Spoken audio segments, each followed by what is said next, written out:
l'agneau, gloire, gloire, gloire à l'agneau, car il est glorieux et digne de régner. L'agneau est souverain. Nous élèvons nos voix pour l'adorer. L'agneau est souverain. Oh, l'agneau est souverain. L'agneau est souverain. Oh, l'agneau est souverain. L'agneau est souverain. Oh, mon papa est souverain. L'agneau est souverain. Oh, mon papa est souverain. L'agneau est souverain. Il est tout puissant. L'agneau est souverain. La manne cachée. C'est par sa grâce. Tout à l'heure, là, avant de commencer notre émission, j'ai regardé quelques informations. Il y a des gens qui sont décédés aujourd'hui, qui sont tués dans des guerres, des innocents. Il y a des deuils faits à travers le monde. J'ai vu des informations horribles. Horribles. De plus en plus, il y a toujours des situations, des choses qui nous contrarient les cœurs, qui nous créent des ennuis dans les cœurs. En tout cas, le Seigneur revient, et il revient très bientôt. Nous ne cesserons de les réitérer, de les répéter. Nous devons toujours, mes bien-aimés, en être conscients de cela. Il revient. Comme je nous avais dit, la bête est en train d'agiter la mer pour manifester l'homme dont le monde attend, l'homme providentiel. Il y a eu plusieurs morts et ça continue toujours entre l'Israël et la Palestine. Beaucoup nous ont quittés. En RDC, le Rwanda, j'ai vu encore des corps sans vie, donc comme pas possible. Ça et là, il y a toujours des choses qui se passent dans ce monde, au fait, qui nous contrarient un peu les cœurs. Nous qui sommes là, nous ne sommes pas meilleurs que ceux qui sont morts. Et ce n'est que la grâce de Dieu qui a permis que nous puissions être là. Ce n'est que la faveur. Nous allons dire merci à Jésus pour cette opportunité.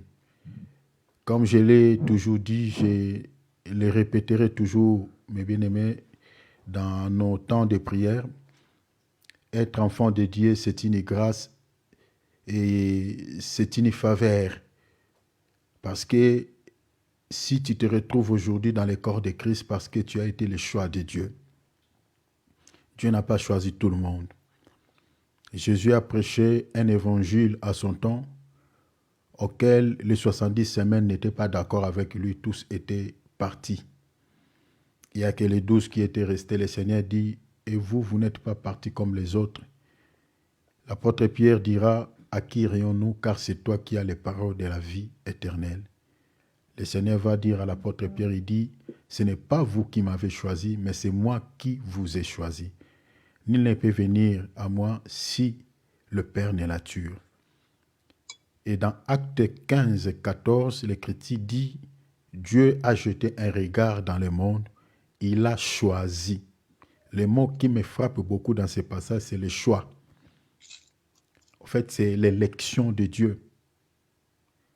Donc, Dieu n'a pas pris tout le monde, mais il a choisi un peuple qui porta son nom. Il a laissé les autres peuples, mais il a choisi un peuple qui porta son nom. Et toi, aujourd'hui, tu fais partie de ces peuples-là qui portent le nom de Jésus. Le nom de Jésus, ce n'est pas seulement comme les noms, comme nous les citons, comme nous l'invoquons dans nos prières, mais le nom de Jésus, c'est aussi la parole. Apocalypse 19, 13, la Bible dit son nom, c'est la parole. C'est-à-dire le peuple qui porte le nom de Jésus, c'est tous les chrétiens qui gardent la parole de Dieu dans leur cœur, qui gardent le commandement de Jésus dans leur esprit. C'est ce peuple-là qui appartient à Jésus. Le fait que tu as la parole, tu as la connaissance de ce Dieu, tu gardes sa parole dans ton cœur, tu fais partie des choix de Dieu et tu fais partie de ce peuple qui appartient à Jésus-Christ. C'est une grâce. Alléluia. Tout le monde n'a pas cette grâce. Il y a d'autres encore qui se laissent traîner encore dans les péchés, dans les mal. Mais toi, Dieu t'a pris, Dieu t'a pris dans la boue. Dieu t'a récupéré dans les mêmes choses, dans les mêmes histoires. Il t'a nettoyé. Il a fait de toi un vase d'honneur. C'est une grâce. Nous allons dire merci à Jésus, lui qui nous a protégés, qui nous a gardés. C'est important. Le seul visa qui peut nous accorder, mais bien aimé, l'accès au paradis, c'est la sainteté, c'est la pureté. Que ce soit, tu sois bishop, archibishop, archevêque, je ne sais pas quoi encore, le seul visa qui peut accorder l'accès à chacun, à tous les chrétiens au ciel, c'est la vie de sainteté, la vie de sanctification. En dehors de cette vie, il n'y a pas d'autre ici. Prêcher l'évangile ne fera pas de sorte que les gens puissent hériter les ciels, loin de là. Servir, ce n'est pas ça. Tout ce que nous faisons pour Dieu, les dons, les sacrifices que nous faisons, le Seigneur, si on hérite les ciels, il nous donnera les récompenses. Mais cela ne sera pas un moyen pour quelqu'un pour accéder au ciel, loin de là.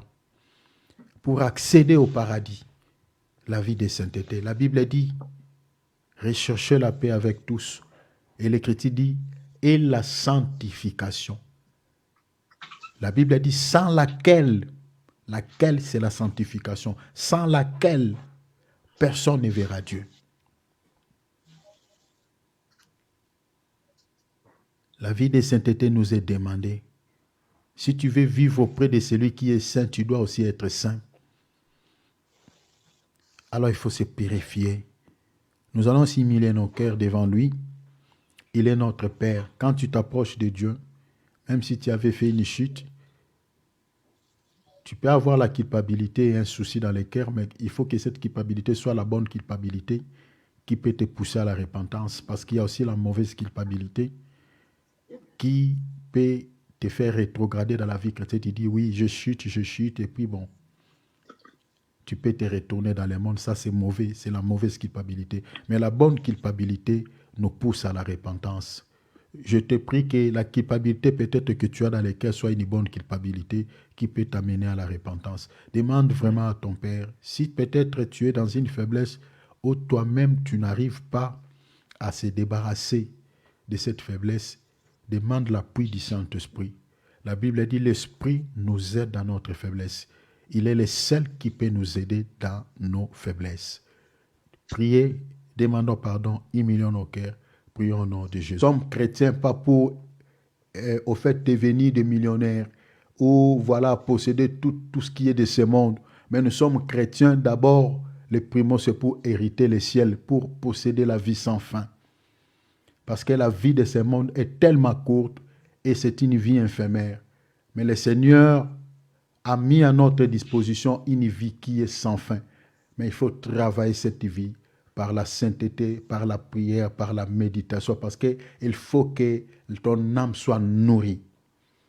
Demande à Jésus que tu ne te rétrogrades pas, que tu ne tombes pas dans l'apostasie, c'est-à-dire dans l'abandon de la foi, que tu ne deviens pas un religieux, quelqu'un qui est tellement habitué avec Dieu, bon voilà, que ça marche ou pas, voilà, Dieu c'est comme ça. On ne s'habitue pas avec Dieu. On ne s'habitue pas. Demande l'aide. Dis Seigneur, je veux que chaque fois quand je m'approche de toi, que dans mon cœur, que je puisse toujours avoir la crainte de ton nom. C'est comme si c'est pour la première fois que je vais parler avec toi. Que dans mon cœur, je tremble. Dans mon cœur, je sais que je m'approche devant mon Père. C'est-à-dire que le Seigneur sème cet esprit en toi. Prions, demandons de l'aide. Prions au nom de Jésus. Alléluia. Seigneur, nous verrons. Alléluia. Alléluia. Alléluia. Alléluia. Motema nanga ezolue, motema nanga ezolue, motema nanga ezolue, motema nanga ezolue, nazokoka te kobomba, nazokoka te kokanga ye, oyo ndozali Nzambe, kindela bomoi nanga.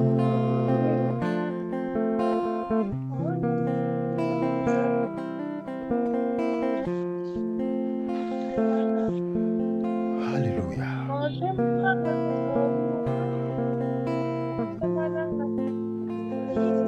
Motema nanga ezolue, motema nanga ezolue, nazokoka te kobomba, nazokoka te kokanga, oyo ndozali Nzambe, fidèle à bomoi nanga. Mon cœur te loue, mon cœur te chante, mon cœur t'adore Jésus, que rien ne nous sépare de toi. Rien ne nous sépare de toi. Rien ne nous détache de toi, notre Père. Alléluia. Ni la maladie, ni les dominations, ni les choses présentes, ni les choses à venir nous séparera de l'amour de Christ. Tu resteras pour nous un Père et nous resterons pour toi des fils et des filles. Sois béni notre Père. Sois béni notre Dieu. Alléluia. Motema nanga ezolue, motema nanga ezolue, nazokoka te kobomba, nazokoka te koganga, oyo ndozali Nzambe o, fidèle à bomoi nanga, fidèle, fidèle. Merci mon Père. Alléluia. Merci pour ta grâce. Merci pour tout ce que tu es pour nous. Mon cœur te loue, mon cœur t'adore, mon cœur te lève. Touche-moi, Jésus. Touche-nous. Touche-nous. Papa, touche-nous. Touche-nous, Seigneur. Touche-nous, Jésus. Touche-nous, Papa. La main puissante.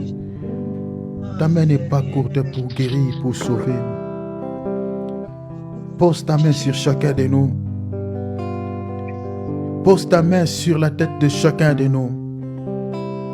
Oh mon Dieu, Seigneur, touche nos vies. Touche-nous, Jésus. Touche-nous, Papa. Touche-nous, Seigneur. Touche-nous. Nous voulons être sauvés. Nous voulons être guéris. Nous voulons être affranchis. Nous voulons être guéris, Seigneur. La main visible, la main de Dieu qui peut toucher sans douleur, qui peut guérir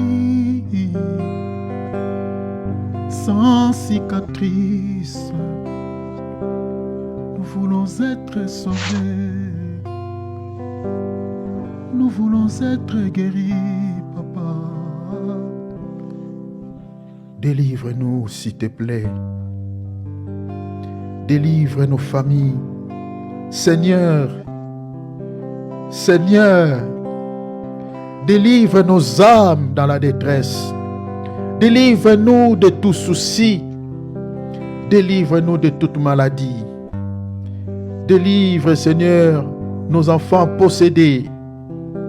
Délivre le membre de nos familles qui sont incarcérés par l'ennemi dans des prisons sataniques. Jésus, Jésus. Gloire, donnons-lui gloire. Alléluia. Que le nom du Seigneur Jésus-Christ soit béni. Prenons nos Bibles, mes bien-aimés. Prenons nos calepins. Nous sommes en train de partager sur l'enlèvement. Pendant que j'étais en train de méditer, le Seigneur m'avait mis à cœur d'expliquer un peu cette thématique aussi dans l'ombre, de continuer toujours dans l'ombre et de l'expliquer au fait dans les images qu'on retrouve dans les Tanakh ou dans l'Ancien Testament. Faisons comme d'hab, mettons nos micros à mode silencieux pour protéger notre enregistrement. Gloire à Dieu. Alléluia. Que le nom de Jésus soit béni. Donc, du coup, je vais toucher quelques écritures. Je vais toucher quelques écritures dans les Tanakh. Et voilà, je vais expliquer l'enlèvement de l'Église dans l'ombre. En tout cas, suivez-moi très bien. Je ne sais pas pourquoi le Seigneur m'a mis à cœur de pouvoir rester un tout petit peu là. Pendant que je méditais, je voulais toucher autre chose, mais le Seigneur vraiment m'a parlé audiblement de rester là. Je crois qu'il y a un pourquoi. Donc, nous allons expliquer l'enlèvement de l'Église dans les Tanakh. On va prendre quelques images, quelques ombres, et puis nous allons partager cela ce soir. Que le Seigneur de gloire vous bénisse encore une fois de plus, tous au nom de Jésus. Alors, sans plus tarder, souffrez un peu, on va faire, je peux dire, un peu de longue lecture, parce que quand on est dans l'enseignement, on lit. Hein? Les chrétiens qui n'ont pas l'habitude de lire la Bible, souvent se fatiguent quand on lit. Hein? Beaucoup aiment les exhortations, un verset, des versets, puis voilà, j'ai dit à quelqu'un, ça c'est bien, ça encourage, ça nous motive, mais on reste toujours des enfants, des bébés quand on n'a pas on ne reçoit pas les enseignements, on n'est pas enseigné, on reste toujours des enfants. C'est-à-dire, c'est l'enseignement qui nous fait grandir, c'est l'enseignement qui fait de sorte que nous devenions des adultes, des hommes faits. Vous voyez? Donc, il faut beaucoup aimer l'enseignement parce que la vie éternelle passe par l'enseignement. Voilà. Alors, souffrez un peu, on va lire rapidement, j'aimerais qu'on lise Josué chapitre 2. Mon frère David, il prend Josué chapitre 2. On va lire Josué chapitre 2. On va lire jusqu'au verset. On va lire jusqu'au verset. Souffrez, on va lire beaucoup. Donc, on va lire jusqu'au verset 21. Notez, ceux qui notent, Josué chapitre 1er, chapitre 2e, Josué chapitre 2. On va lire le verset 1er jusqu'au verset 21. Donc, si vous avez la Bible à côté, vous pouvez déjà commencer à lire. Parce que cette lecture, c'est ça ce qui nous permettra de pouvoir comprendre cette notion ou cette thématique, ce sujet d'enlèvement. Donc, suivez vraiment bien la lecture. Parce que si on comprend d'abord les textes, quand on va commencer maintenant à faire sortir ces images dans la réalité, vous allez comprendre ce qui est dit ici. Et notez deuxième passage, on va lire après Josué 2, on va lire Josué 6. On va lire Josué 6, toujours Josué 6, les versets premiers. On va lire les versets premiers. Ici, on va sauter. Mais si à la maison, vous pouvez lire tous les chapitres. Mais ici, on va sauter pour gagner du temps. On va lire les versets 1, 2, 3, 4, 5. Et puis, donc, du chapitre premier, chapitre plutôt 6, versets 1 à 5. Et puis on va sauter, on va lire les chapitres et le verset 22, verset 23, et 24, 25. Donc voilà. Donc on va lire à partir du verset 22 jusqu'au verset 25. Donc à la maison, vous pouvez lire tout le chapitre. Frère David, toi, tu liras Josué comme ici c'est court. Moi, je vais lire rapidement. Je vais lire le chapitre 2. Toi, tu prends le chapitre 6. Est-ce que tu es là, mon frère? Oui, oui. Ok. Donc toi, tu liras le chapitre 6 à partir du verset 1er jusqu'au verset 5. Et puis tu vas sauter, tu liras 22 jusqu'au verset 25. Alors, je lis au nom de Jésus-Christ. Regardez, la Bible dit ceci. Josué, fils de Nun, fit partie secrètement des Sittim des espions. Souligné. Quand je vous dis souligné, c'est qu'il y a un pourquoi. Donc, Josué fit partie, la Bible dit, il envoya des espions à Sittim. Des Sittim pour aller où? La Bible dit, en leur disant, allez examiner les pays et en particulier Jéricho. Soulignez ici Jéricho. Déjà à titre d'information. Donc je vais commencer directement à interpréter déjà, mais je crois que je donnerai d'autres textes et puis on va mélanger. Vous allez comprendre clairement ce que c'est Jéricho, ce qui est dit ici dans ce livre. Déjà ici, mettez dans vos calepins les deux espions ici, ce sont l'image du Saint-Esprit. Mettez ça comme ça. Je sais que ça peut vous compliquer, mais mettez ça comme ça, vous allez comprendre après. Les deux espions ici sont l'image de l'Esprit Saint. Pourquoi j'ai dit ça, vous allez comprendre ça tout à l'heure. Et Jéricho ici, c'est l'image du monde. Déjà, mettez un verset aussi en relation. Marc chapitre 10, verset, à partir du verset combien? À partir du verset 50, hein, vous allez comprendre quelque chose là-dessus. Marc chapitre 10, verset 46, vous lirez jusqu'au verset 52. Si on aura le temps, on lira. Si on n'aura pas le temps, je vais paraphraser et puis je vais expliquer le tout directement.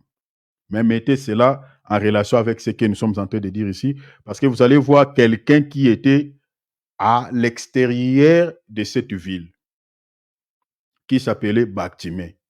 Il y a un pourquoi. Je expliquerai aujourd'hui Bactimée, qui était à l'extérieur de la ville de Jéricho. Je vais l'expliquer dans la révélation.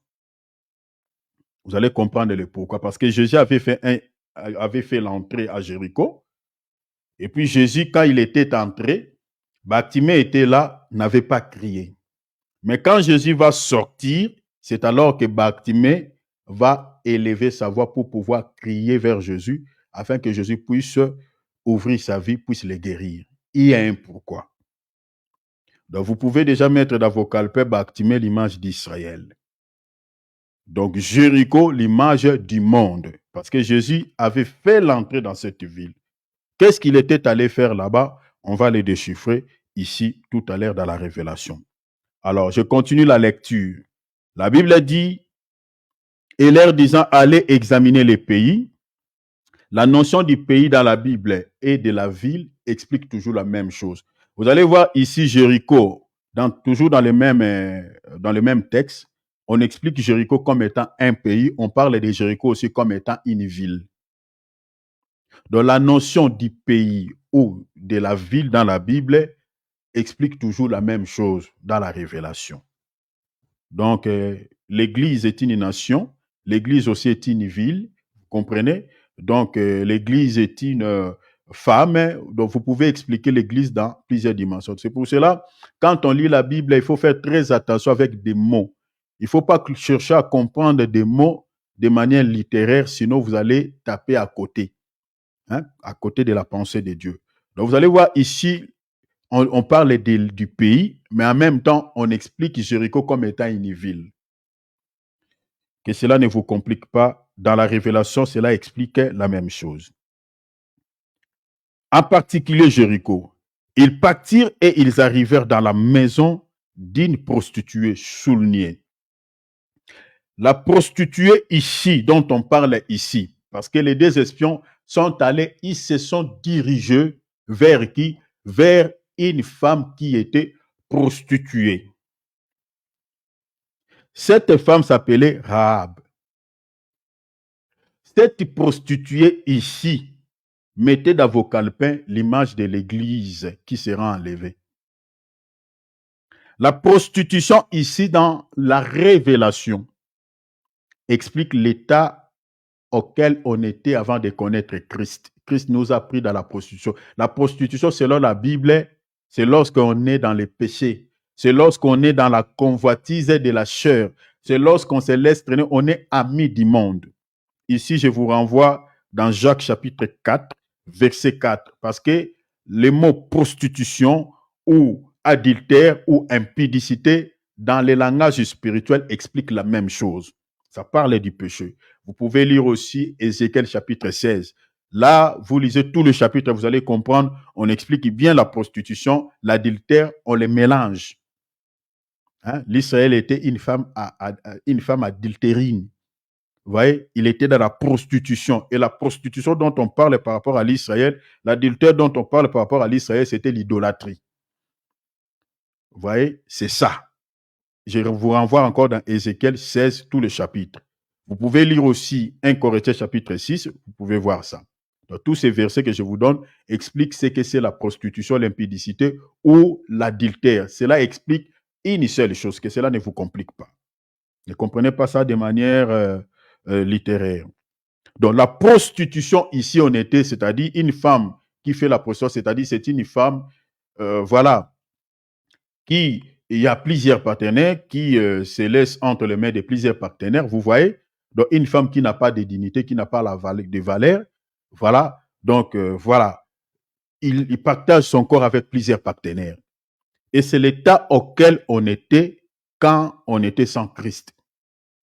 On s'est laissé tenir derrière tous les péchés. Ces passages que je vous ai donnés, vous allez voir que, en fait, la prostitution ou l'adultère explique les convoitises de la chair ou quand quelqu'un aime le monde plus que Dieu, ou il est attaché au monde. C'est ça ce que la Bible considère comme étant la prostitution. Vous pouvez lire aussi Apocalypse 17, vous allez comprendre, on parle de la prostitution là-bas. La Bible dit qui se nommait Rahab et ils se couchèrent. Donc, ces deux espions, quand ils arrivent là-bas, ils se couchèrent. Verset 2, la Bible a dit, on dit au roi de Jéricho. Le roi de Jéricho ici, notez déjà que c'est l'image de Satan. Parce que c'est lui qu'on appelle le prince de ce monde ou le roi de ce monde. C'est lui. C'est lui. Vous pouvez lire Matthieu chapitre 12, vous allez voir ça là-bas. Il est le roi de ce monde. Roi de Jéricho.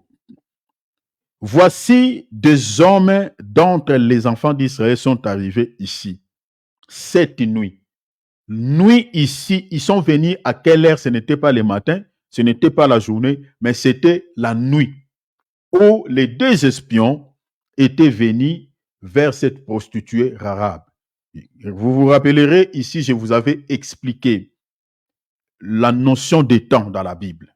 Je parle des temps par rapport aux heures. C'est-à-dire la notion des temps, les temps du matin dans la Bible, je vous avais dit ici que c'est le temps d'Israël. C'est le temps où Dieu avait conclu l'alliance avec l'Israël. C'est le temps du matin. Donc, quand vous lisez la Bible, le temps du matin parlait de l'Israël, le temps où Dieu avait conclu l'alliance avec ses peuples. Parce que si vous lisez, par exemple, Jérémie chapitre 7, verset 4, ou Jérémie chapitre 25, verset 4, vous allez voir.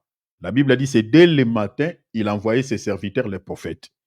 Et l'ancienne alliance a été conclue aussi le matin. Lisez Exode chapitre 4. Mais ici, on nous parle des nuits, de la nuit. Donc, les temps, nous avons le temps de midi. Le temps de midi, c'est la dispensation entre la dispensation de la loi et de la dispensation de la grâce.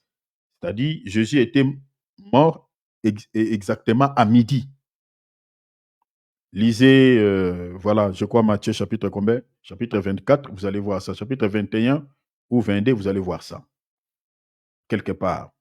Donc Jésus était mort, quand on parle de la 6e ère, hein, parce que là-bas on parle des ères selon à cette époque. C'est-à-dire, il ne calculait pas les ères comme nous aujourd'hui. Parce qu'on dit que Jésus était décédé à la 6e ère. Or, les 6e ère de ces temps-là, dans notre temps, c'est midi. Alors, le temps de midi, c'est la dispensation de la loi vers la grâce. Nous avons le temps du soir. Le temps du soir, c'est le temps de l'Église.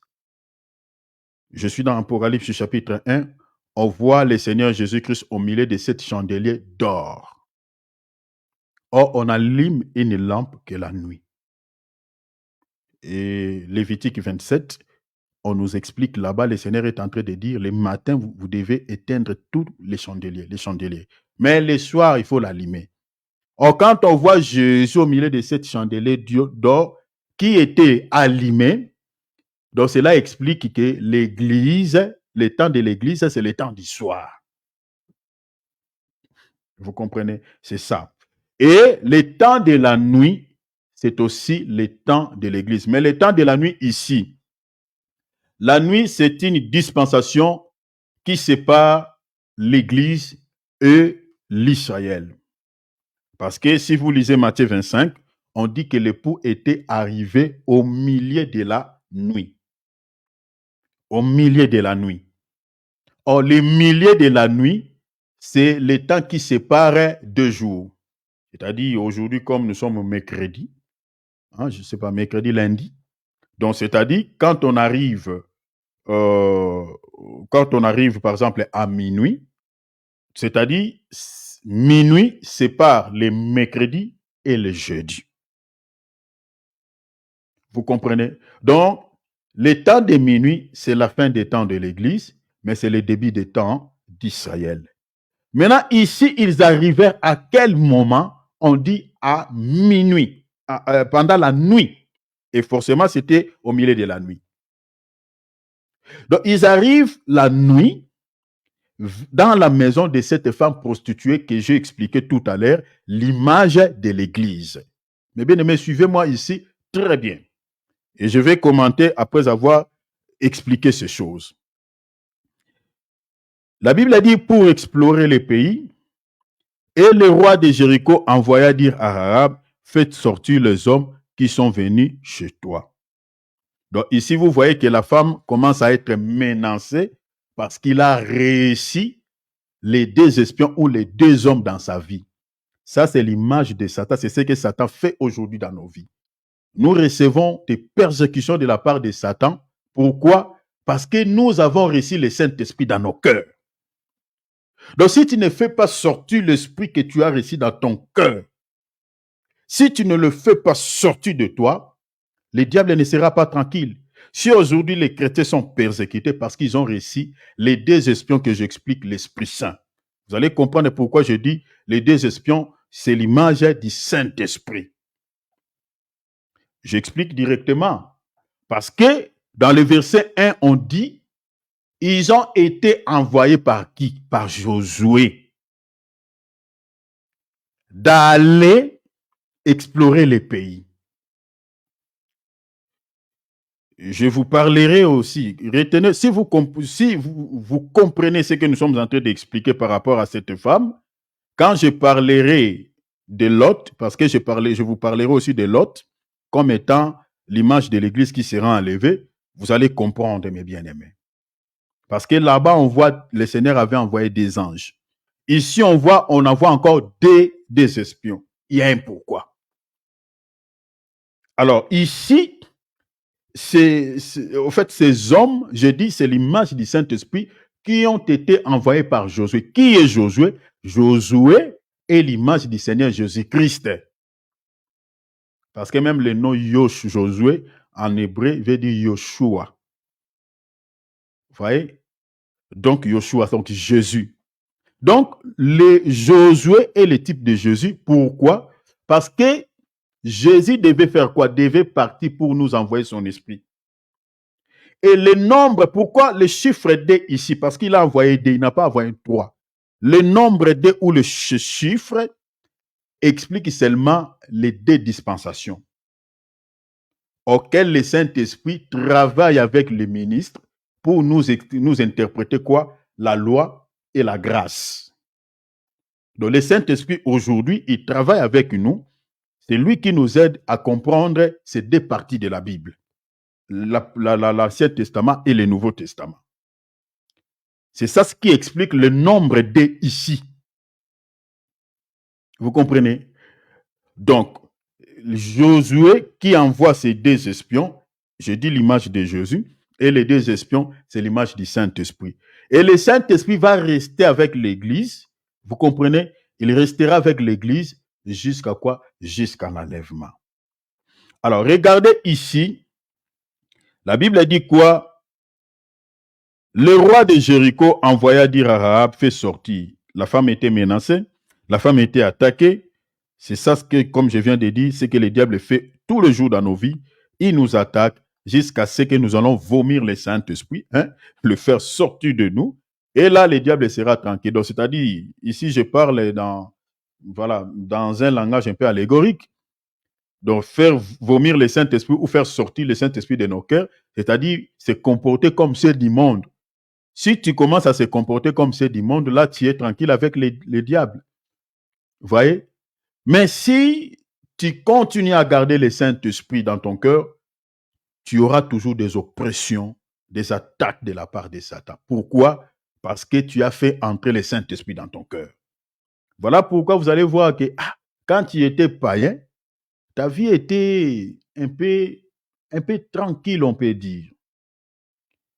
Mais du moment où tu as accepté Christ dans ta vie comme Seigneur et Sauveur, le Saint-Esprit est entré en toi, tu commences à recevoir des oppressions comme pas possible. Tu commences à sentir que non, ça devient un peu compliqué.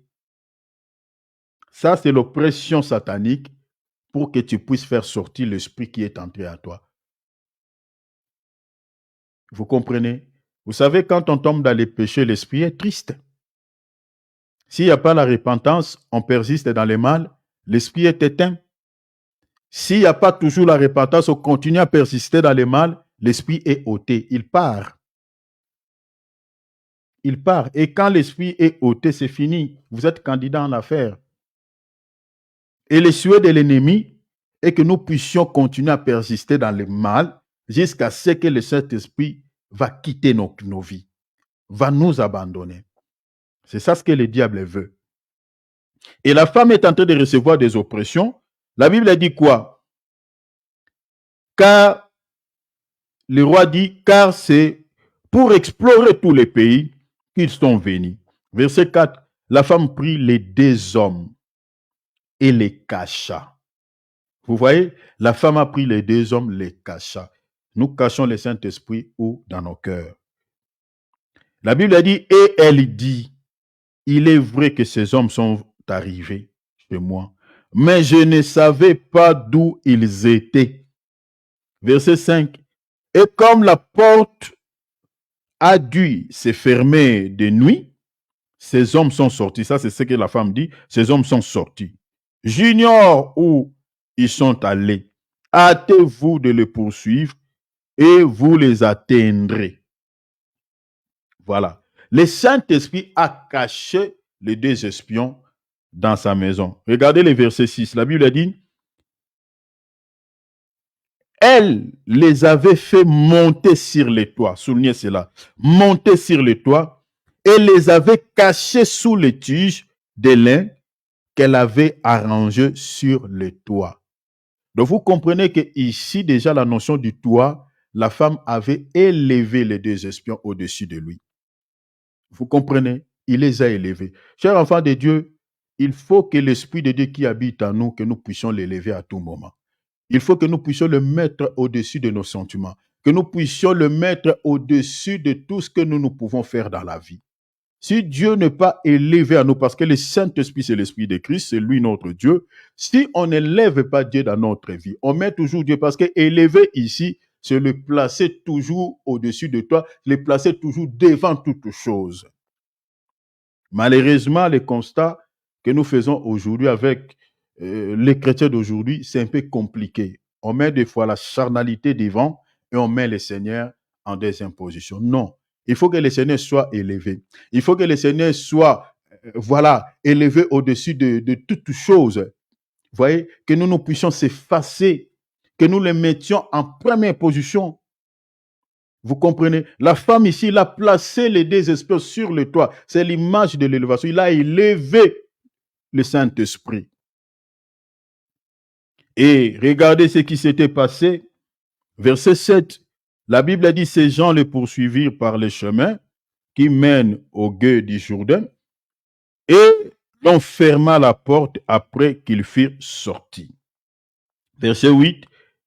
Avant que les espions se couchassent, Rahab monta vers eux. C'est la partie qui nous intéresse maintenant. Rahab monta vers eux. Qu'est-ce que la femme est allée faire vers eux?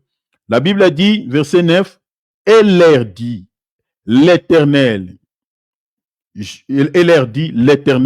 le sais, vous a donné ce pays. Hein, ce monde est déjà entre les mains du Seigneur et déjà sous le coup du jugement. Regardez ici, la Bible dit, la terreur que vous inspirez nous a saisis et tous les habitants du pays tremblent devant vous, comme les habitants de ce monde. Quand vous voyez, ils sont en train de précipiter un peu les choses parce qu'ils savent que leur temps est fini. Donc, leur sort final est déjà scellé par Dieu parce qu'en aucun jour le diable ne sera pardonné, ni ses anges, ni les ivrés, ni tous ceux qui le suivent. Ils seront pardonnés après tout ce qu'ils sont en train de faire, tout ce qu'ils sont en train d'accomplir pour lui. Et ils tremblent déjà parce qu'ils savent que le sort final a été déjà scellé par Dieu. Ils finiront par être jetés en enfer. Regardez, la Bible dit, ils tremblent, verset 12. Maintenant, je vous prie, jurez-moi par l'Éternel que vous aurez pour la maison de mon père. Mais bien aimé, suivez-moi ici très bien. La femme est en train de conclure un accord avec les deux espions. La femme est en train de conclure une alliance avec les deux espions que j'explique, le Saint-Esprit. Il dit, jurez, je vous prie, jurez-moi par l'Éternel que vous aurez pour la maison de mon Père, la même bonté que j'ai eue pour vous. Donc la femme a manifesté la bonté vis-à-vis des espions. Donc nous disons ici qu'il faut que nous puissions aussi manifester la bonté vis-à-vis du Saint-Esprit. Manifester la bonté vis-à-vis du Saint-Esprit lorsque vous faites des choses qui l'honorent, des choses qui ne l'affligent pas. C'est ça, manifester la bonté au Saint-Esprit. Parce que le Saint-Esprit veut aussi être nourri dans nos vies. Et qu'est-ce qui nourrit le Saint-Esprit? C'est la vie de pureté. C'est lorsqu'on garde la parole dans le cœur. C'est lorsque, voilà, c'est toutes ces choses-là qui lui donnent la paix, qui fait que le Saint-Esprit soit en paix, se sent à l'aise dans nos corps. Il dit, j'ai manifesté la bonté vis-à-vis de vous. Et elle dit quoi? Il dit, jurez-moi par l'Éternel que vous aurez pour la maison de mon Père la même bonté que j'ai eue pour vous. La bonté qu'elle a manifestée parce que le roi était venu s'attaquer à cette femme afin d'exposer ces deux espions. Quand le diable s'attaque à nous, le but est que nous puissions faire sortir l'esprit, que nous puissions se laisser traîner dans la compromission, que nous puissions se comporter comme les païens. Là, le diable sera d'accord. Mais la bonté que nous manifestons pour le Saint-Esprit, c'est de garder la crainte de notre Seigneur. C'est de garder toujours nos vêtements propres. C'est de mener toujours une vie de justice. Ça, c'est la bonté que nous manifestons vis-à-vis de lui. Vous voyez, c'est ça ce que la femme avait posé ici. En fait, l'image. Donc, quand tu manifestes les bonnes œuvres, là, tu gardes le Saint-Esprit. Tu manifestes la bonté vis-à-vis de lui. Quand tu vis dans une vie de sainteté, dans une vie de vérité, parce qu'il y a des chrétiens qui mangent comme, qui mentent au fait comme, voilà, au fait, ils mentent, je peux dire quoi, comme on parle, comme on boit. les mensonges, la colère, tous ces fruits de la chair. Quand on a ça, là, on ne peut pas dire que nous avons la bonté vis-à-vis du Saint-Esprit. Il faut se débarrasser de toutes ces choses. Et la femme dit, la même bonté que j'ai eue pour vous, donne-moi l'assurance. Verset 13. Que vous laisserez vivre mon père. Ici, la femme est en train d'intercéder ou de supplier des espions au sujet de sa famille. Que vous laisserez vivre mon père, parce que la femme sait que le jugement arrive. On va tuer tout le monde, mais la femme est en train d'intercéder. Vous savez, cette femme, on peut l'expliquer ici dans plusieurs dimensions. On peut l'expliquer même comme Christ. Mais je parle ici comme étant l'image de ministre de Dieu. Vous voyez, de ministres de Dieu qui font un grand travail au sein de l'Église. C'est aussi l'image de l'Église. Parce que vous allez comprendre pourquoi j'ai dit aussi les ministres de Dieu. Parce que les ministres de Dieu font partie aussi de l'Église.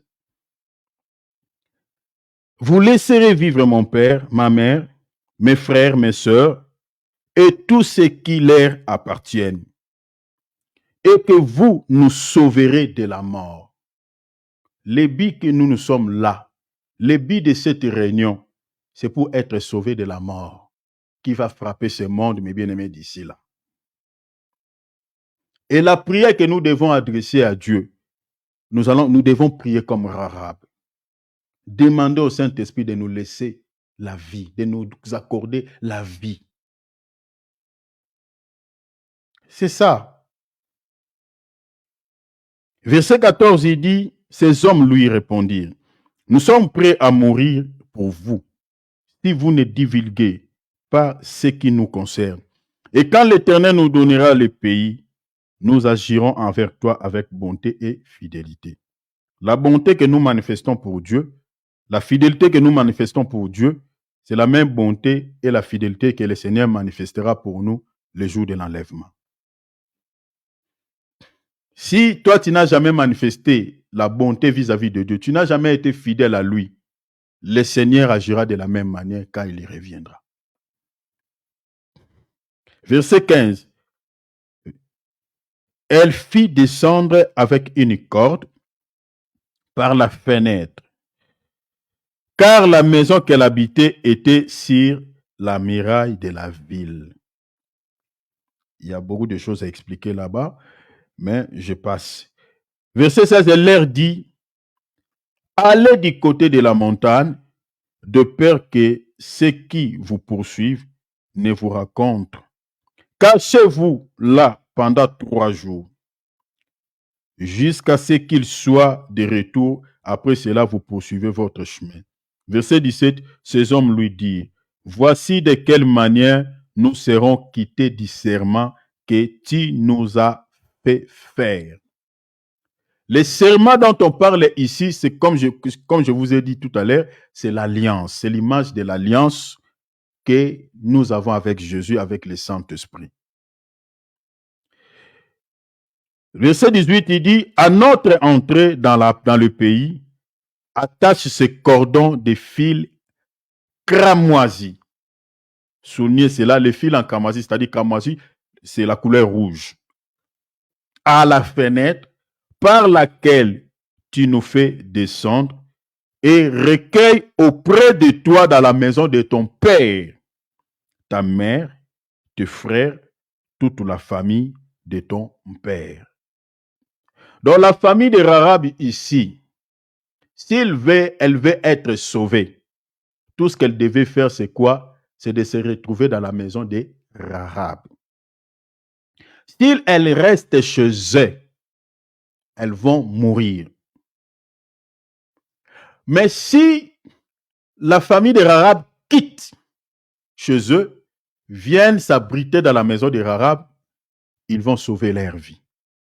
Donc, vous comprenez ici Rahab comme étant l'image de l'Église, mais dans un autre langage, Rahab, c'est aussi l'image des ministres de Dieu qui doivent quoi? Évangéliser la famille de Rahab.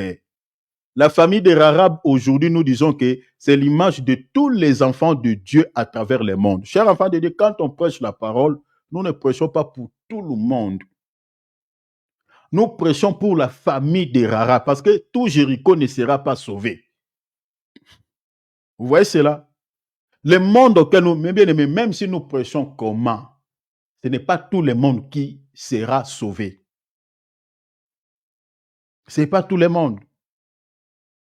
Donc, Rahab, ici, la famille des Rahab, son père, sa mère, ses sœurs, ses frères, c'est l'image de l'église qui sera sauvée. Mais n'est pas n'importe quelle église, mais l'église qui, au fait, qui manifeste, au fait, les bonnes œuvres, qui fait la volonté de Dieu. Parce que, regardez, Jésus dit dans le livre, je crois, de Matthieu, Jésus dit quoi? Quand sa famille était venue les chercher. Vous connaissez cette écriture, je vous donnerai si vous voulez. Quand on est venu les chercher, il y a quelqu'un qui vient signaler Jésus parce que Jésus était en train d'enseigner la parole et il était entouré de gens. Et il y a un homme qui vient lui signaler, il dit non, ton père, ta mère, tes sœurs sont dehors, ils te cherchent.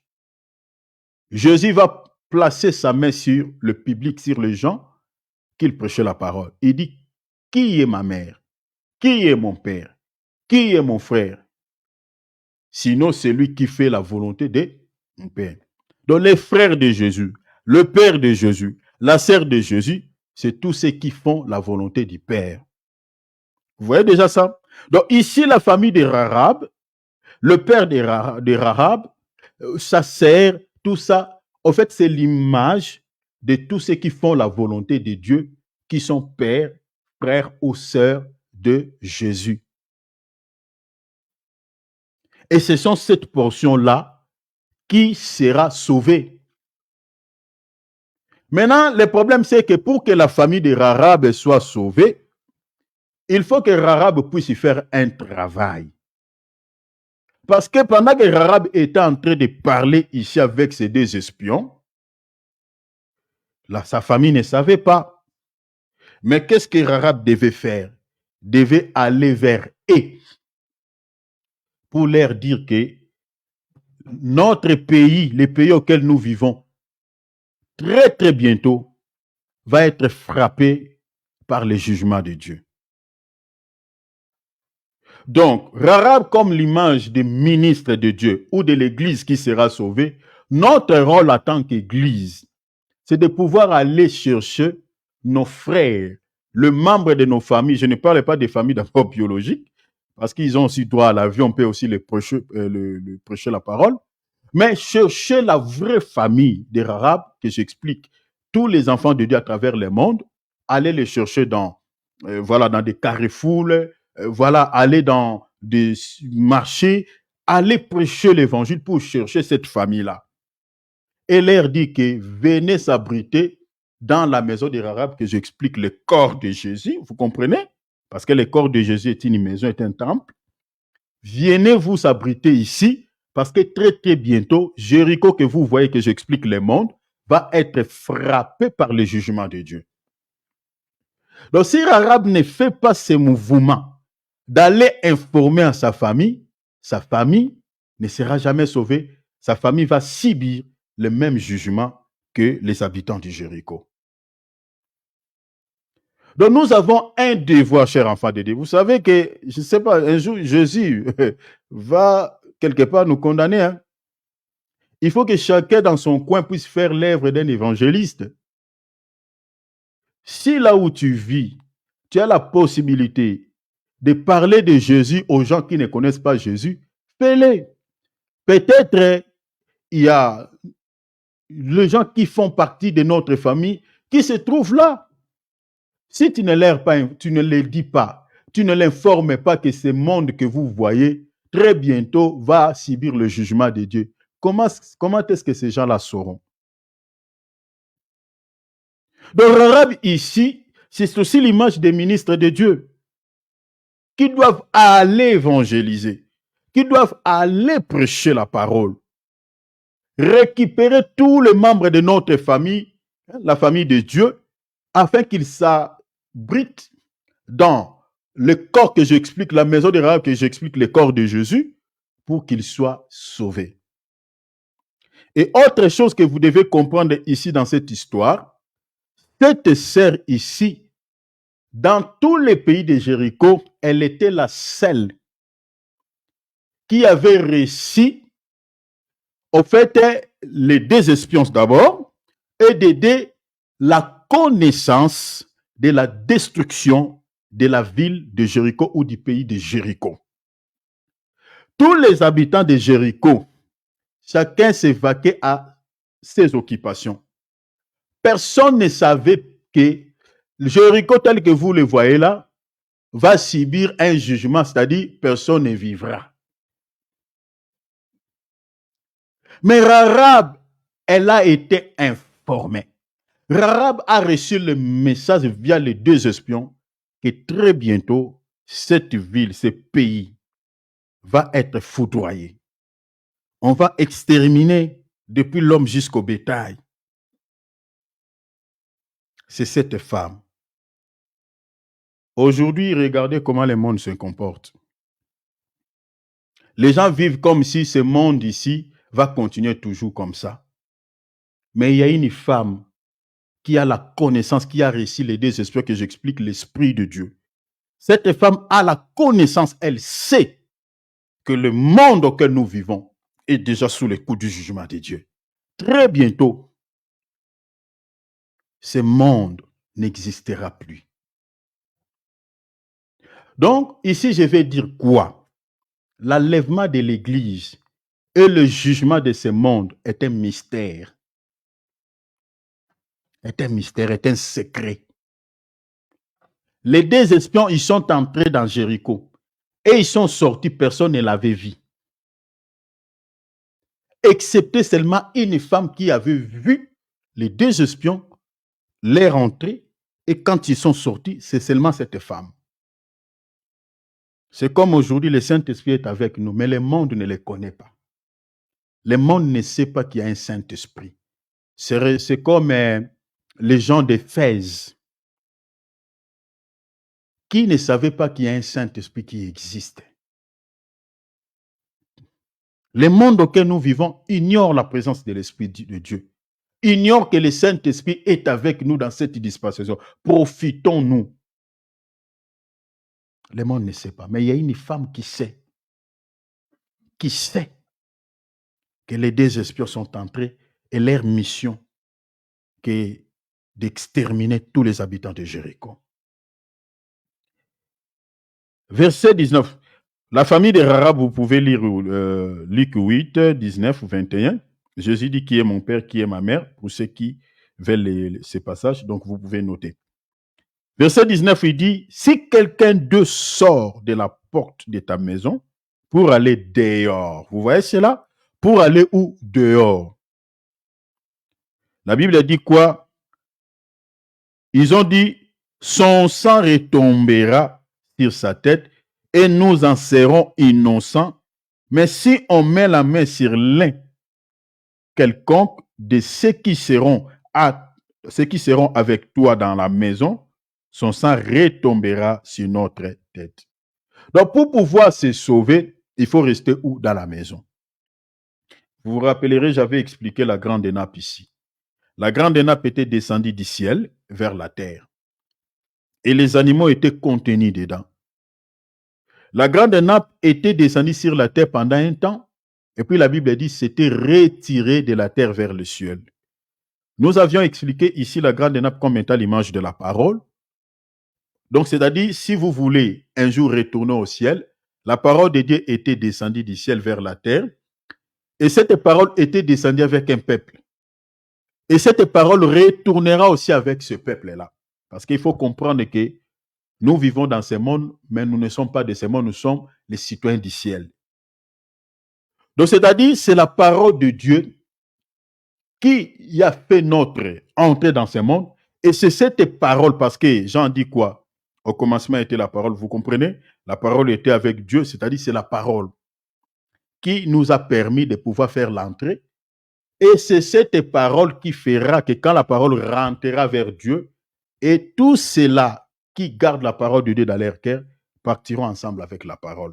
C'est ça l'image de la grande nappe. En fait, ici, si vous restez dans la présence de Dieu, là, vous sauverez votre peau. Mais si vous sortez de la parole, vous commencez à mener votre vie selon vous. Tu dis qu'à moi, avec ces versets, moi, je m'en fiche. Je vais vivre ma vie chrétienne à ma manière. Donc, tu sors de ces cadres ou de tous les cadres que Dieu a mis. Hein, parce que la parole de Dieu, c'est comme une balustrade.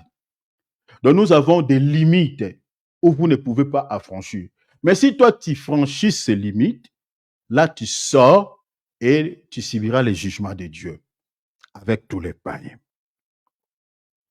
Et regardez, après avoir dit ça, verset 20, on dit quoi? Et si tu divulgues ce qui nous concerne, nous serons quittés du serment que tu nous as fait faire. Donc vous comprenez ici, si tu rompes l'alliance avec Dieu, c'est fini. Désolé de le dire chaque fois, mais ça fait mal. Parce que quand on regarde la vie de certains chrétiens, on dirait qu'ils ne sont plus en alliance avec Christ. Parce que si vous n'êtes plus en alliance avec Christ, comment est-ce que vous serez sauvés? Comment? Comme j'avais expliqué ici l'alliance comme étant, c'est-à-dire c'est le mariage entre nous et Christ. Une femme qui est en alliance avec un homme, qui est marié, cette femme-là, elle sait que j'ai un homme, je suis occupé, donc tout ça. Donc elle sait, elle a des limites. Elle ne peut pas vivre quand elle était célibataire. Pareil aussi avec l'homme. Si tu sortais comme tu veux, maintenant tu as une femme, tu ne sortiras plus comme tu sortais avant. Donc, c'est-à-dire tu dois adopter une mode de vue par rapport à la situation à laquelle tu vis présentement. Parce que tu es occupé, tu es engagé. Nous sommes engagés avec à Jésus-Christ. Nous sommes en alliance. Chers enfants de Dieu, nous ne pouvons plus vivre quand on était sans Christ, quand on était seul. Et si l'alliance est brisée, l'alliance est rompue, le sort c'est quoi? C'est fini. Quand le Seigneur reviendra prendre la femme qui a gardé l'alliance, le Seigneur ne te prendra pas parce qu'il ne verra plus l'alliance sur ton doigt, si je peux m'exprimer ici. Toi, l'alliance, tu as déjà jeté, donc c'est fini. Tu ne seras pas prise. Donc ici, les deux sessions, ils ont dit, si tu divulgues ce qui nous concerne, nous serons quittés du serment que tu nous as fait faire. Restez dans l'alliance. Nous avons été rachetés à un grand prix par le sang précieux de Jésus. Et ce sang-là, c'est le sang de l'alliance. Nous appartenons à Jésus en tout et pour tout. Donc, vous ne pouvez plus vivre comme tu vivais avant. Si, avant de connaître Christ et après avoir connu Christ dans sa vie, il n'y a pas un changement, il y a un souci. C'est que toi, tu n'as pas encore établi l'alliance avec Jésus. Donc, il faut que tu vérifies ta vie chrétienne. Ça, c'est très important. Alors, verset 21, elle répondit, qu'il en soit selon vos paroles. Et elle prit ainsi congé d'eux, et ils s'en allèrent, et elle attacha les cordons de cramoisi à la fenêtre. Vous voyez ça? Les cordons de cramoisi ici, c'est les cordons qui avaient permis aux deux espions de descendre. Vous voyez, de descendre de la maison de cette femme. Et les deux espions, ils ont récupéré ces cordons comme étant un cordon symbolique, un cordon qui est en train de lier cette femme et eux. Et ces cordons-là, c'était le symbole de l'alliance. Or, les symboles, parce que c'est pour cela que les cordons étaient rouges. Or, aujourd'hui, ce qui nous unit avec Christ, ce qui symbolise notre alliance avec Jésus-Christ, c'est le sang. C'est le sang. C'est ça ce qui permettra, le jour où le Seigneur Jésus-Christ reviendra, que nous soyons sauvés. Cette image, vous pouvez voir ça même aux enfants d'Israël en Égypte. Quand le Seigneur avait frappé tous les pays d'Égypte, c'est aussi l'image du jugement. Mais il y a un peuple qui n'était pas frappé, c'était l'Israël. À cause de quoi? À cause du sang de l'agneau qu'ils avaient placé sur les laitons et les poteaux de leur maison. Donc c'est ça, au fait, ce que cette femme est en train de faire ici. Il a pris un cordon en cramoisi rouge, il l'a placé sur sa fenêtre. Donc, c'est-à-dire, quand les deux espions viendront, hein, c'est-à-dire Josué viendra avec toute son armée, ça, c'est le retour, je peux dire le retour glorieux du Seigneur Jésus-Christ. Quand il reviendra, c'est-à-dire le Seigneur reviendra d'abord pour enlever l'Église et puis il viendra encore pour juger. Quand il reviendra, ceux qui seront sauvés, c'est ceux qui sont en alliance avec lui. Donc, au fait, c'est ça ce qui symbolise les cordons en cramoisi ici. Donc, le Seigneur regardera dans les cœurs de chaque chrétien. Si tous ces chrétiens-là, ils ont toujours gardé l'alliance qu'ils avaient conclue avec lui. Et si l'alliance est toujours là, le Seigneur te prendra et tu seras sauvé. Bien-aimé David, regarde maintenant ici. Quand les deux espions sont venus, qu'est-ce qui s'était passé? L'armée, Josué est venu avec son armée. Qu'est-ce qui s'était passé? Nous sommes maintenant dans les versets 6. Est-ce qu'ils avaient accompli les serments qu'ils avaient traités avec cette femme ou ils avaient rompu cela? Regardez maintenant ici ce qui s'était passé après. Bien-aimé David, prends Josué chapitre 6, ouvre ton micro mon frère, prends, lisez pour les bien-aimés, s'il te plaît. Nous lisons le chapitre 6, on lit le verset 1er, descendez, lis jusqu'au verset 5. Allons-y mon frère.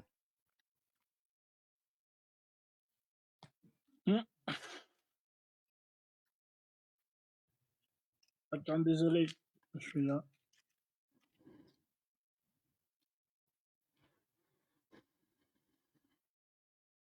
Sois rapide, mon frère. Tu laisses beaucoup de pauses, s'il te plaît. Je suis là. Regardez ici ce qui est dit. Vous allez comprendre qu'ils étaient venus à Jéricho. Quand ils sont venus, vous allez voir qu'avant de détruire la ville, ils ont d'abord récupéré cette femme. Je vais vous expliquer quelque chose par rapport à ça. Parce qu'ils ne pouvaient pas détruire la ville sans d'abord au préalable récupérer cette femme et toute sa famille, les mettre hors d'état de nuire. Regardez ce qui s'est passé. Allez-y, mon frère. Jéricho était fermé et barricadé.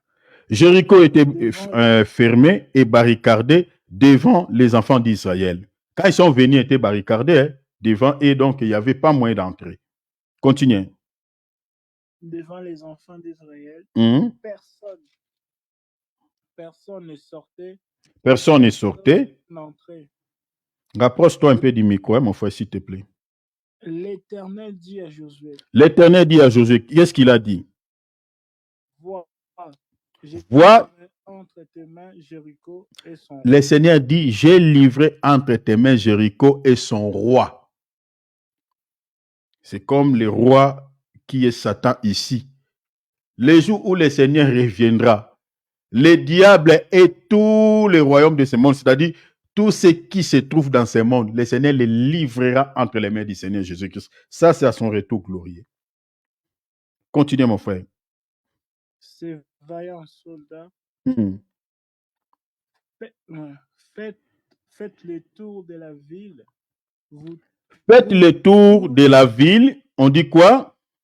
Vous tous les hommes de guerre. Faites une fois le tour de la ville. Tu feras ainsi pendant 6 jours. Tu feras ainsi pendant combien de jours? 6 jours. 7 sacrificateurs porteront devant l'arche. 7 sacrificateurs porteront quoi? Nous soulignons le nombre 7 et puis nous avons le nombre 6. J'expliquerai ça. 7 sacrificateurs porteront devant l'arche 7 trompettes. Soulignez 7 trompettes. Retentissantes. Continuez, mon frère. Vous ferez 7 fois le tour de la ville et les sacrificateurs sonneront des trompettes. Ok, continuez. Je t'entends très mal. Hein? Rapproche un peu ton micro, donc sinon je n'entends rien. Quand ils sonneront de la trompette retentissante. Quand ils sonneront de la corne retentissante. Quand vous entendrez le son de la trompette. Quand vous attendrez le son de la trompette. Tout le peuple fera quoi? Poussera des grands cris. Continuez, mon frère. Alors les murailles de Alors la muraille de la vie s'écroulera. Voilà. Et le peuple montera chacun devant soi. Verset 22. Allez directement dans les versets 22. Josué dit aux deux hommes. Josué dit maintenant aux deux hommes, les deux hommes là, les deux espions qui étaient venus dans la maison de Rahab. Qu'est-ce que Josué les a dit? Allez-y, mon frère. Ouais, qui avait exploré le pays. Entrer dans la maison de la femme. La femme prostituée qui est l'image de l'église. Qu'est-ce qu'ils sont allés là-bas faire? Et faisant sortir cette femme. Et faisant sortir cette femme et tous ceux qui lui appartiennent. Comme vous lui avez. Vous voyez?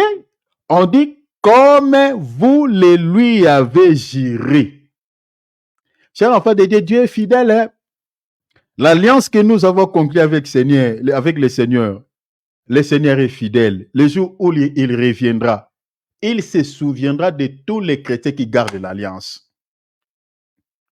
Regardez ici, Josué n'a pas... Donc, continuez d'abord et puis je vais commenter. Continuez d'abord. Verset 23.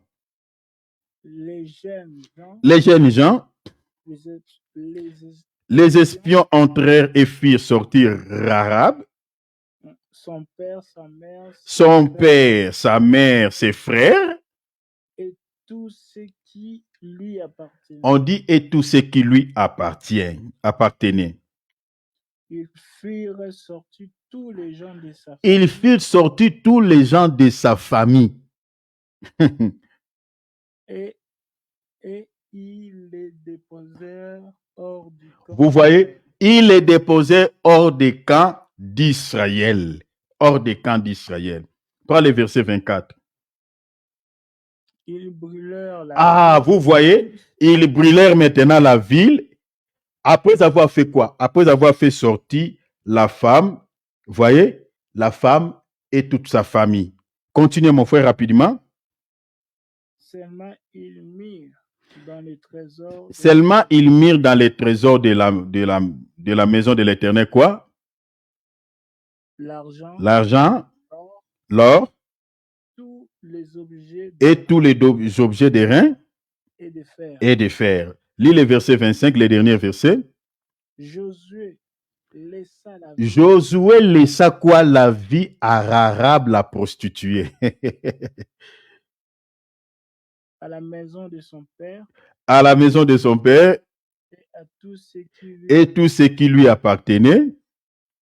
Elle habitait au milieu d'Israël. La Bible dit quoi?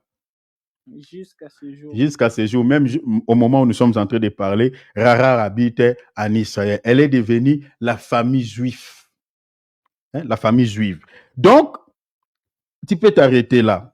La Bible dit parce qu'elle avait caché les messagers que Josué avait envoyés pour explorer Jéricho. Josué avait envoyé. Or, le Saint-Esprit aussi, c'est un envoyé.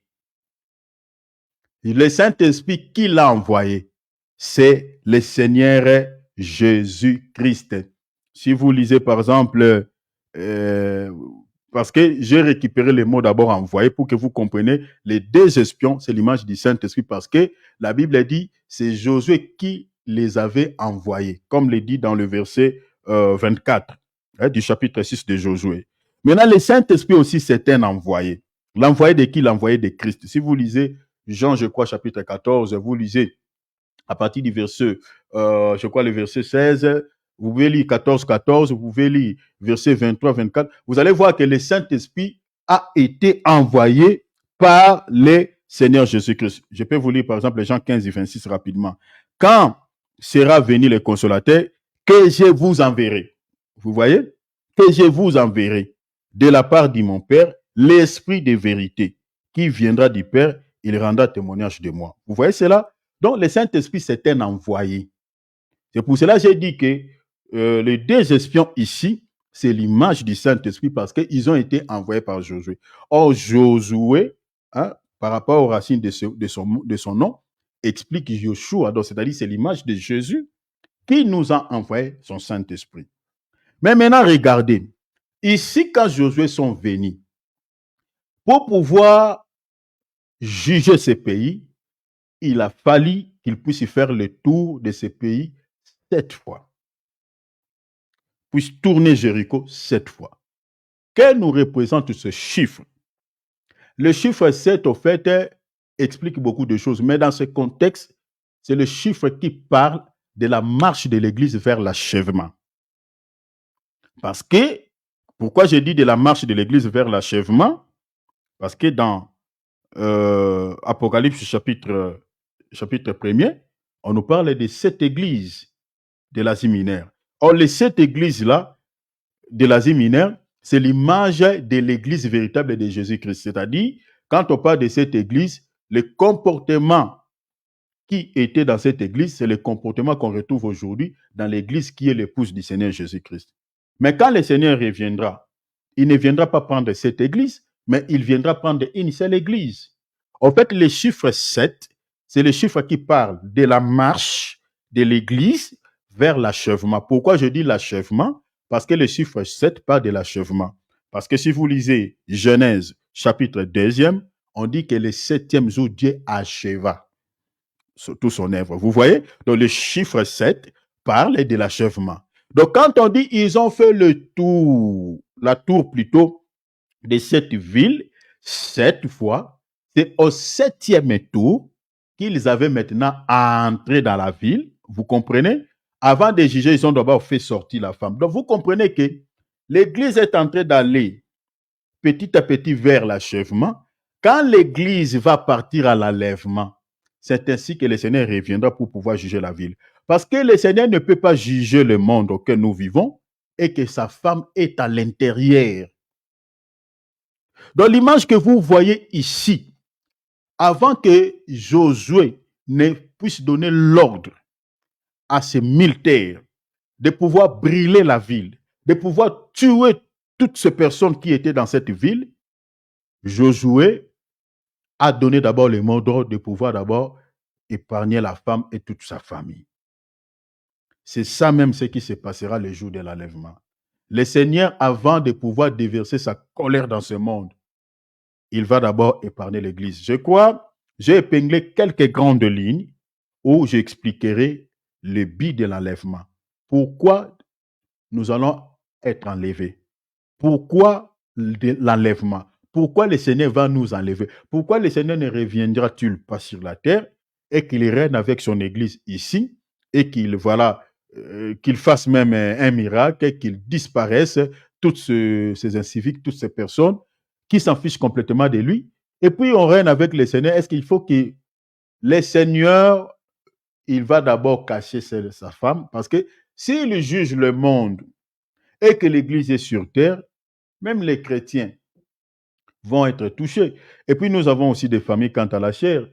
Qui va accepter que voilà, il voit sa famille est en train d'être voilà tuée? Ça va nous faire mal. Donc le Seigneur va d'abord nous cacher pour que nous ne voyions pas ce qui va se passer sur la terre. Il va d'abord nous cacher. Donc j'expliquerai quelques grandes lignes par rapport au but de l'enlèvement. Pourquoi nous allons être enlevés? Pourquoi l'enlèvement? Pourquoi le Seigneur viendra-t-il nous enlever? Les raisons, c'est quoi? Je donnerai quelques grandes lignes. Comment comprendre l'enlèvement? Pourquoi l'enlèvement? Je donnerai. Donc vous voyez ici, ils sont entrés, ils ont épargné la femme. C'est pour ça que nous disons toujours que l'Église ne subira jamais le jugement de Dieu. Jamais. Quand le Seigneur va juger la terre, l'Église ne sera pas là. Tel que comme nous sommes en train de vivre là maintenant. Là. Regardez ce qui se passe. Chers enfants de Dieu, horrible. Hein? Aujourd'hui même, il y a combien qui sont morts? Chers enfants de Dieu, tous les jours, on enterre les gens. L'Israël et la Palestine, ça ne va pas. Ça ne va pas. Ça ne va pas. Ah, il y a eu des terroristes. Ah, il y a eu des djihadistes. Mais posez-vous la question. Qui donne à ces gens-là les munitions?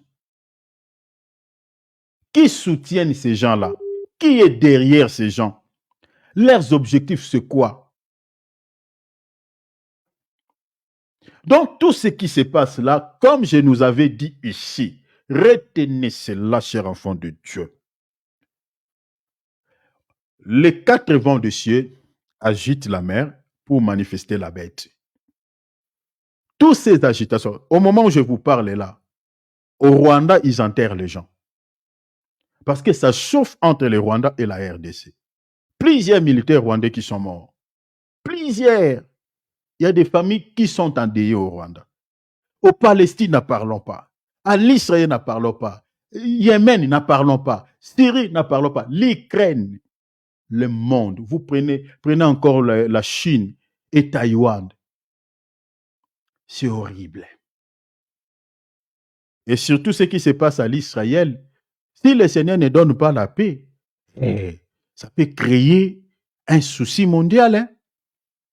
Un souci parce que, prenons les Russes, les BRICS sont derrière le Palestinien. Et vous prenez l'Israël qui sont derrière lui, c'est l'Europe, vous prenez aussi les États-Unis. Maintenant, j'avais lu un article, on commence déjà à se donner des embargos. Il y a d'autres qui ne veulent plus livrer leur pétrole aux autres. Il dit, à cause de l'Israël, ce qui se passe entre l'Israël et la Palestine. Donc, ça commence d'abord à créer des soucis sur le plan économique. Et ça va créer le chômage, ça va créer la pauvreté. Et quand le monde va être paralysé jusqu'au moins l'épinière, c'est à ce moment-là que cet homme apparaîtra.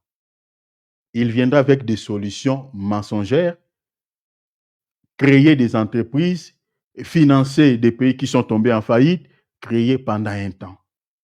Et quand il fera son apparition, l'Église partira. Nous sommes arabes. Nous sommes en train de dire aux enfants de Dieu que le monde auquel nous vivons touche à sa fin, est en train d'aller vers la fin.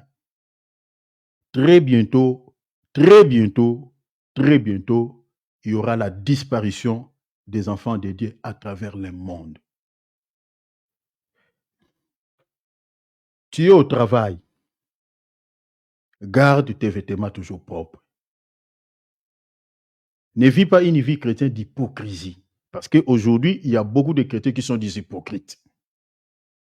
Ça commence même depuis du haut de la chair, donc commençons par les serviteurs de Dieu. Mais ne vis pas ta vie chrétienne par rapport à l'autre. Chers enfants de Dieu, c'est un conseil que je vous donne. Parce qu'il y a beaucoup qui vivent une vie chrétienne de la masse. Quand on dit à gauche, à gauche. À droite, à droite. Les gens ne vérifient plus la parole. Même ici, ces serviteurs de Dieu est en train de dire des choses qui n'ont rien à voir avec les saints écritures. Les gens disent des amens qui n'ont pas de place. Chers enfants de Dieu, prends ta Bible, médite-la. Médite-la. La Bible dit médite-la nuit et jour. Il y a beaucoup de chrétiens qui réclameront, Seigneur, pourquoi je ne suis pas sauvé? Le Seigneur dit, mais parce que tu n'as pas obéi à ma parole. Il dit, Seigneur, mais nous, on nous avait prêché comme ça, on nous avait dit. Le Seigneur dit, tu avais ta Bible, pourquoi tu n'avais pas lu ta Bible? Tu avais ta Bible. Chers enfants de Dieu, faisons attention. Et surtout si vous êtes dans une église où on vous parle plus sur des choses terrestres. On vous parle souvent de choses qui vous touchent, qui ne touchent que la chair. Chers enfants de Dieu, c'est un souci. C'est que vous ne serez jamais sauvés. Parce que si on vous prêche des choses de la terre, vous resterez. Vous resterez. La Bible dit quoi? Colossiens chapitre 3, verset 1er. Affectionnez-vous aux choses d'en haut et non à celles qui sont sur la terre. C'est ça. Affectionnez-vous aux choses d'en haut et non à celles qui sont sur la terre. Donc notre affection ne doit pas être liée aux choses de ce monde, mais aux choses d'en haut. Les choses d'en haut, c'est quoi? C'est la parole. La parole, la vie de sainteté. Parce que dans le monde, il n'y a pas la sanctification. La sanctification vient du ciel. Les choses d'en haut. La Bible dit l'affection de la chair, c'est la mort. L'affection de l'esprit, c'est la vie et la paix. Mais qui prêche souvent les choses de la terre? qui prêchent souvent les choses, voilà, le m'as-tu vu, les choses de ce monde. Ce sont des faux prophètes. Quand vous voyez un serviteur de Dieu qui ne vous prêche que des guérisons physiques, je ne dis pas qu'on ne peut pas prêcher cela, mais si vous voyez que lui, c'est ça, comme j'avais entendu dans la bouche d'Unicef, qui me disait qu'un serviteur de Dieu qui disait à son église, voilà, lui, le message que Dieu l'a donné, c'est de pouvoir faire la délivrance. C'est la délivrance. Ça, c'est la spécialité que Dieu lui a donnée. Mais c'est faux. C'est faux. Tout ministre de Dieu, il a reçu auprès de Dieu le ministère de la parole, déclare la Bible. Il n'y a aucun ministre de Dieu qui peut dire que lui, Dieu lui a confié seulement le ministère de la délivrance, de délivrer les gens quant à la chair. Maintenant, si vous délivrez les gens quant à la chair, vous ne délivrez pas leurs âmes. Comment est-ce que ces gens-là seront sauvés? Chers enfants de Dieu, si on vous prêche souvent des choses qui ne touchent pas votre âme, qui ne parlent pas de votre salut, vous resterez. Regardez, hein, Frère David, prends-moi Philippiens. Vous allez comprendre que la spécialité des faux prophètes, c'est de prêcher les choses de ce monde, les choses de la terre. Et celui qui prêche souvent les choses de la terre, des choses qui ne touchent que la chair, c'est-à-dire, il est ennemi de la croix de Christ. Prends Philippiens chapitre 3, lis les versets 18. Regardez ça. Regardez. Philippiens, allez là-bas, mon frère. Allez-y, s'il te plaît. Rapidement, sois rapide, mon frère. Le temps est fini. Philippiens, notez Philippiens chapitre 3. Lisez les versets 18. Allez-y, mon frère. Tu es là, mon frère David? Je pense peut-être il est fatigué d'or. Je lis pour vous. La Bible dit quoi? Car il en est plusieurs qui marchent, soulignez, plusieurs qui marchent en ennemi de la croix de Christ, soulignez ça. Ici, on parle des gens qui sont ennemis de la croix de Christ. Ces gens-là sont tellement nombreux dans notre temps. Parce que quand on est ennemi de la croix, c'est-à-dire, on n'est pas sauvé. Si quelqu'un est ennemi de la croix, il ne sera jamais sauvé. Parce que notre affection, notre amitié, c'est la croix. C'est-à-dire, au fait, la croix, c'est là où nous sommes sauvés. Nous ne pouvons jamais manifester de la haine à la croix de Jésus. Jamais. Nous sommes sauvés à la croix. Donc, le fait que Jésus-Christ était mort à la croix, notre cœur est attaché à lui. La Bible dit, il en est plusieurs qui marchent en ennemi de la croix de Christ. Regardez la suite. L'apôtre Paul dit, je vous en ai souvent parlé. Et je parle maintenant en pleurant. En ce temps-là, l'apôtre Paul pleurait. Mais regardez la suite. Il dit, verset 19, leur fin sera la perdition. Donc, la fin de ces gens-là qui sont ennemis de la croix de Christ, la Bible dit, leur fin sera la perdition. Maintenant, la suite, on dit quoi? Ils ont pour Dieu leur ventre. Vous voyez? Ils ont pour Dieu leur ventre. Donc, ce sont des gens qui ne prêchent le Seigneur pour une motivation impure, pour pouvoir seulement, voilà, nourrir la chair. Ils ont pour Dieu leur ventre. La Bible dit quoi? Ils mettent leur gloire dans ce qui fait leur honte. Quand vous voyez ces serviteurs de Dieu qui brandissent leurs biens, leurs objets matériels, vous voyez, la Bible dit quoi? Leur gloire, ils mettent leur gloire dans ce qui fait leur honte. Ils brandissent les véhicules, des maisons. Vous voyez un serviteur de Dieu. Regardez sur les réseaux sociaux, vous allez voir ces gens-là. Ils brandissent, ils mettent le matériel devant. Et leur évangile est lié à ça. Regardez la suite, la Bible dit quoi? Ils ne pensent qu'aux choses de la terre. Ce n'est pas moi, c'est la Bible. De toutes leurs pensées quand ils prêchent, quand ils montent du haut de la chair, toutes leurs pensées quand ils prêchent, c'est parler de choses de la terre. Or, la Bible dit quoi? N'affectionnez-vous pas aux choses de la terre. Mais eux, ils disent non. Donc, vous voyez pourquoi ils sont ennemis de la croix de Christ? Le fait qu'ils ne pensent qu'aux choses de la terre. Donc, si vous êtes en face d'un serviteur de Dieu qui ne vous prêche que les choses de la terre, c'est quelqu'un qui est ennemi de la croix de Christ. Ce n'est pas moi, c'est la Bible. Un serviteur de Dieu qui ne vous prêche que le mariage, qui ne vous prêche que des guérisons physiques, qui ne vous prêche que... On peut bien prêcher ces choses pour qu'il y ait quand même l'équilibre dans les messages. Mais nous devons plus marteler sur les salis de l'âme. Sur les salis de l'âme. L'âme. Parce que tout ce qui sort de la bouche de l'homme, tous les actes que l'homme pose, viennent de l'âme, viennent du cœur. Si l'âme d'une personne n'est pas délivrée, cette personne-là ne sera jamais sauvée.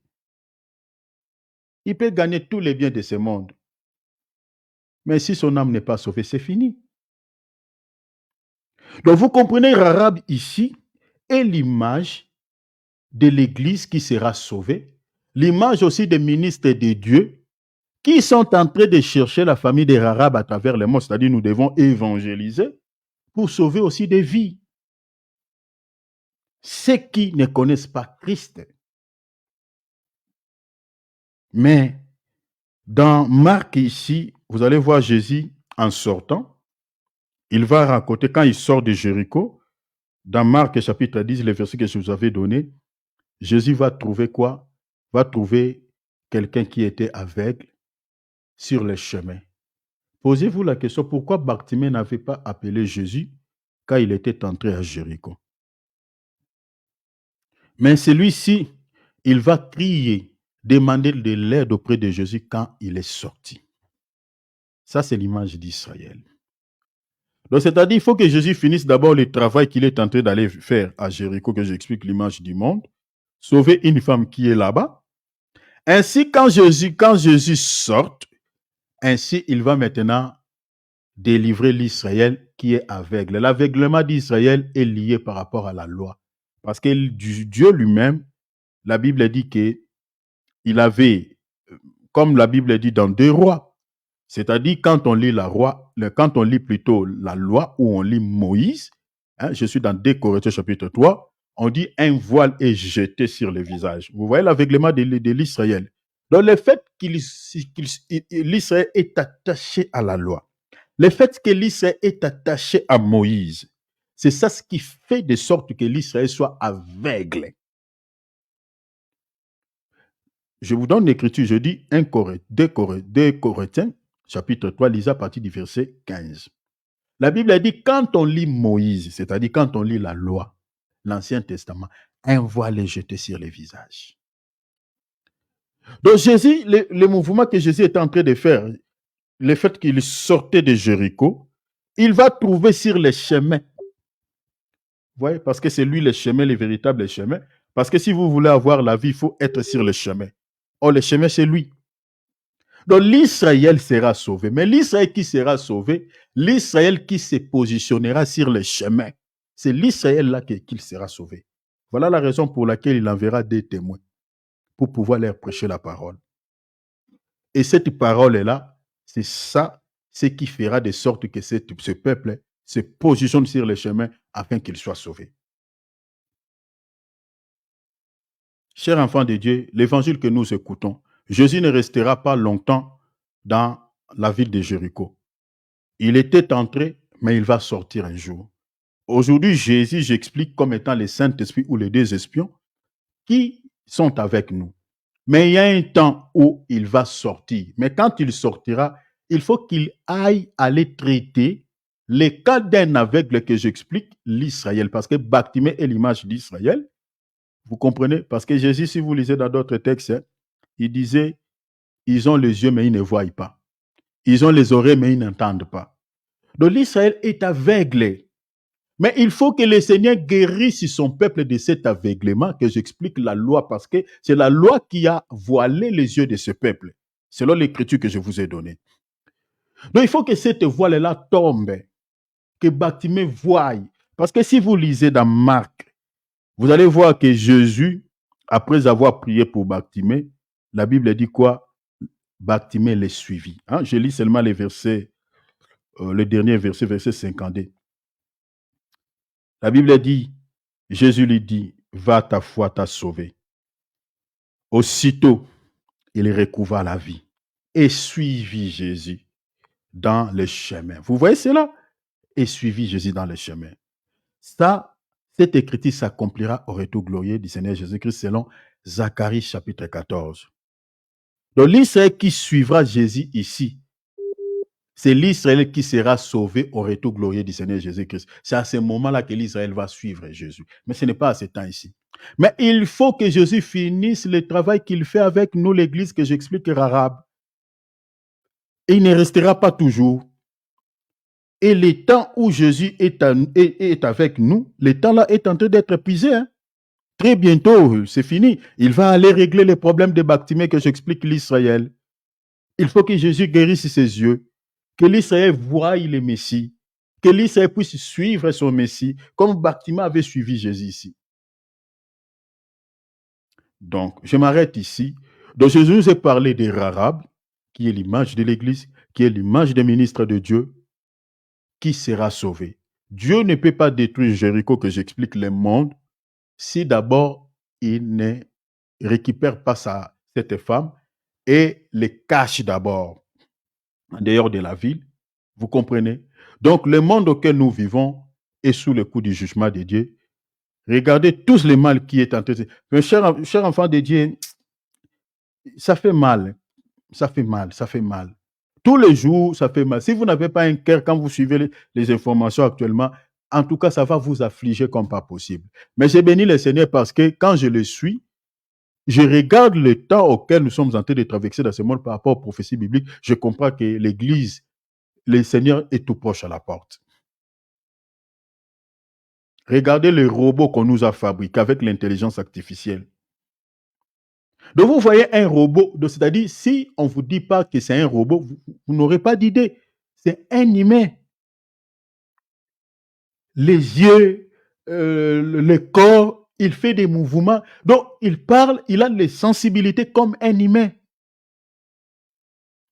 Maintenant, moi, je dis avec toutes ces choses, avec cette technologie, si maintenant ces robots-là qu'on est en train de fabriquer plusieurs là, et que les systèmes qui dirigent ces robots se perturbent, où sera ce monde? Où sera ce monde? Parce que ce pas des humains, ce sont des robots. Les esprits peuvent habiter ces robots-là, ils perturbent leur système, ils commencent à tuer dans le monde. Qui pourra les maîtriser? Donc, en fait, le monde est déjà sous le coup de la destruction. Donc, on est en train de faire des choses qui énervent Dieu. Chers enfants de Dieu, je suis un serviteur de Dieu. Je vous prêche la vérité, je vous dis la vérité. Vous devez mener une vie qui honore Dieu. Depuis chez toi, dans ton cœur, examine-toi matin, midi, soir. Le monde auquel nous vivons ne continuera pas comme ça. Prie le Seigneur chaque fois. Demande à Dieu qui te donne la capacité de vaincre le mal. Si tu as encore quelques faiblesses que tu n'as pas encore abandonnées, demande l'aide du Seigneur. Que le Seigneur puisse t'aider à abandonner cette faiblesse. Et qu'il travaille ton cœur et demeurer dans la prière et dans une vie de méditation de la parole. Si quelqu'un te provoque, ne le suis pas. Si tu vois les gens sont en train de vivre, voilà, une vie qui n'honore pas Dieu, ne le suis pas.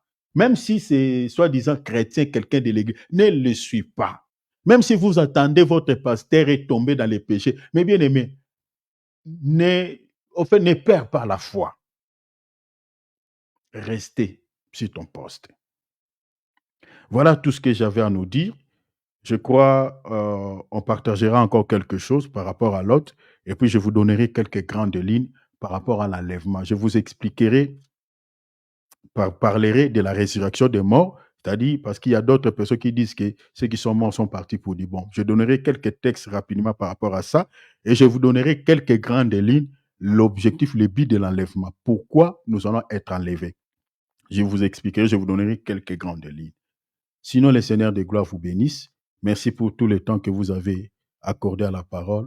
Vraiment, que le Seigneur vous soit favorable en toutes choses au nom précieux